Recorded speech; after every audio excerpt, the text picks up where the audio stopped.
Welcome to Speaking Holistically, the podcast that explores the power of alternative medicine, natural healing, and homeopathic solutions to help you achieve true wellness. Each week, Dr. Jen and Amy G dive into the world of holistic health, discussing researched, time-tested remedies with expert insights from Dr. Jen, as well as real-life stories from patients to empower you to take charge of your health.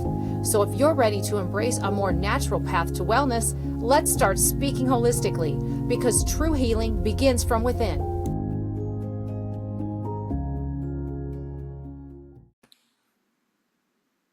Hi, everybody. Welcome to Speaking Holistically. I'm your co-host, Amy G. I'm here with my amazing co-host, Dr. Jen, and we're doing a supplement spotlight episode today on magnesium. Yep. So there's a lot of people running around grabbing magnesium and different types of magnesium based upon the TikTok video that they're watching. And what happens is you can overload your body in a certain type of magnesium when it really needs a different kind, or do, multi-form type of magnesium if possible. So we're going to talk about 8 different forms of magnesium today. The first one is going to be magnesium citrate. So that one is generally put in a lot of the supplements because it's an easy absorption ratio or rate. And it also can help with some constipation. So if somebody tends to be on the side of loose bowels, they may end up with looser bowels if they're taking magnesium citrate. So a lot of times magnesium citrate and magnesium oxide are together in a supplement to help with constipation issues. Okay. So we'll just jump into mag oxide next. And that is basically, it is known for poor absorption. So it just basically pushes through the system and can cause digestion upset, which can be gas, it can be cramping, but it's mostly diarrhea. And then we've also got magnesium glycinate. So right now on social media, mag glycinate tends to be the hero of the magnesium world for the stuff that I'm seeing online. But it is very, very gentle on the stomach, and it can help with sleep and anxiety. So that's why it's so popular. Now, some people take it, said it did nothing for me. It will also can work well or similar to magnesium L-threonate. So that is basically an amino acid that our body uses, and it can be very helpful for brain support, cognition, mood elevation. So one thing that people don't realize is that the gut actually produces 90% or up to 90% of serotonin in the body. We all think it's our brain doing that, and it's not. It's our gut. So you eat like junk, you're going to have a bad attitude. You could be depressed, have anxiety, have total hormonal fluctuations. And that is because magnesium is super important for balancing enzymes out and helping out with hormones. So women who are hormonal often reach for chocolate. Right? So chocolate is super high in magnesium. So I often wonder if they're jonesing for the sugar, or are they looking for the magnesium to calm their nervous system down? Yeah.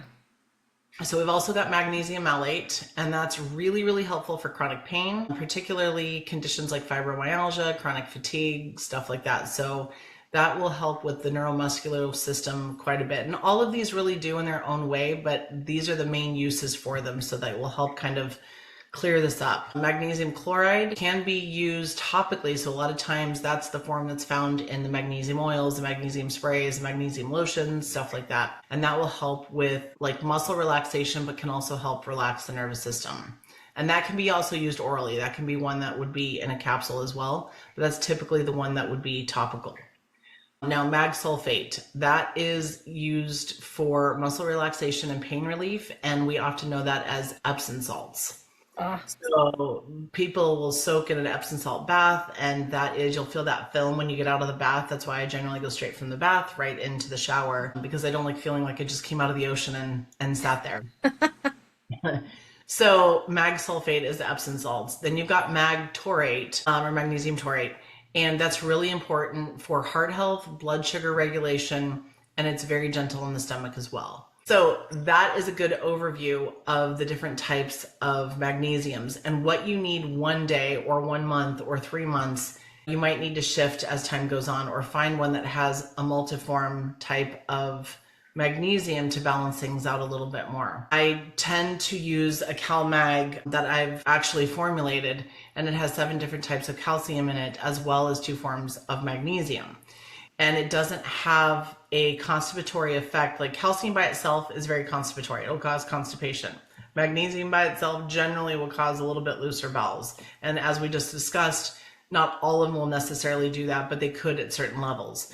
So when I designed this CalMag, we made sure that the calcium and the magnesium levels were balanced or were chelated so that they could work together. So you didn't end up with digestive upset, you didn't end up with loose bowels, you didn't end up with constipation, all that kind of stuff. So right. It can make a huge difference as far as how the body utilizes it. So people who tend to be a little bit more depressed or have anxiety issues, I usually have them start off with the Mag 3 and 8.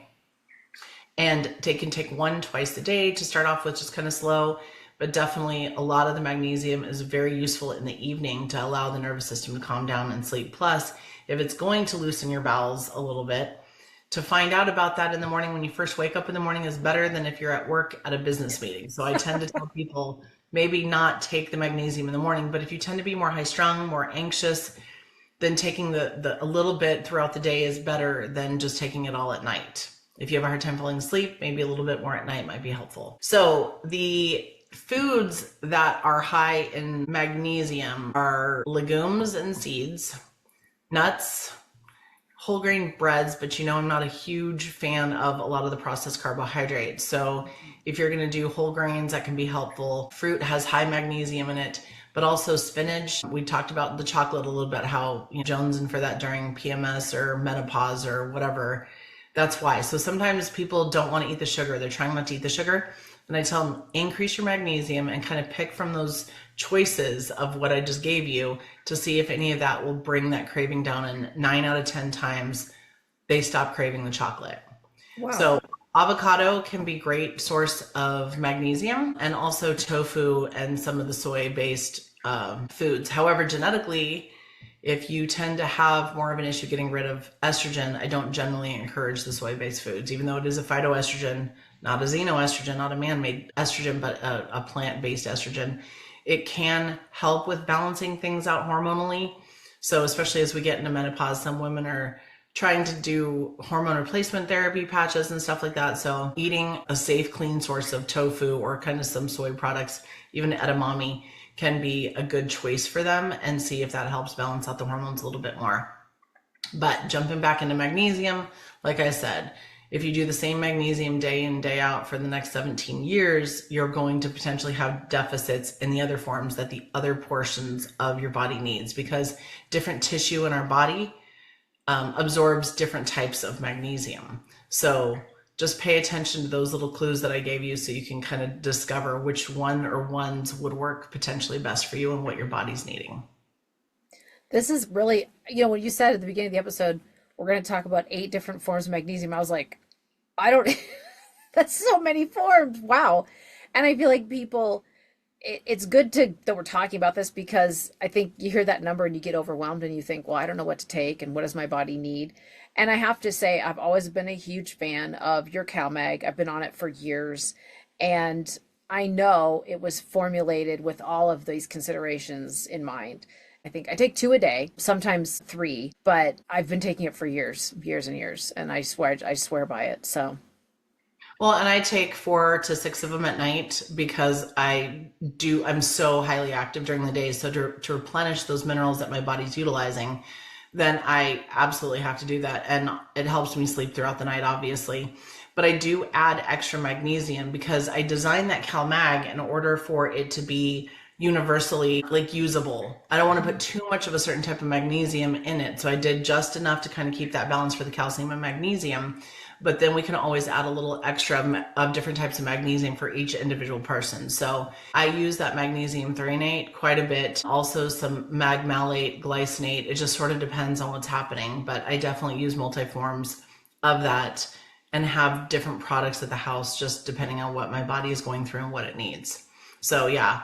But like I said, TikTok is great for educating a lot of people and getting information out there, but it's also getting people to buy a whole lot of products that their bodies are not needing, or their individual bodies aren't able to utilize because of their specific genetics and their lifestyle of where they're at that point.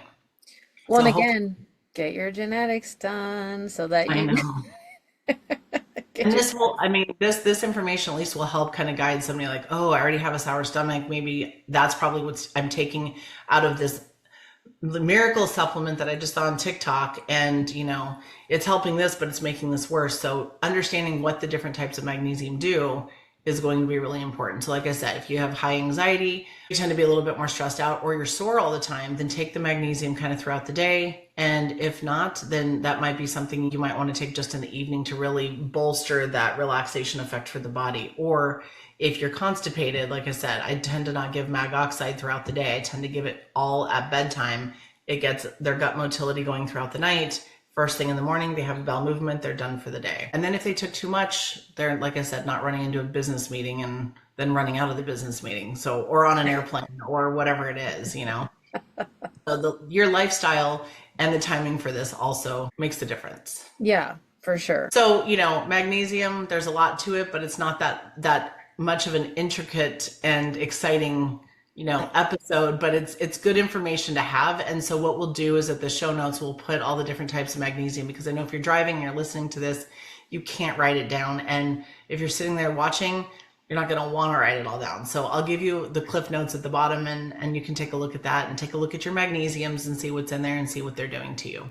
Yeah, read your labels, folks. Absolutely.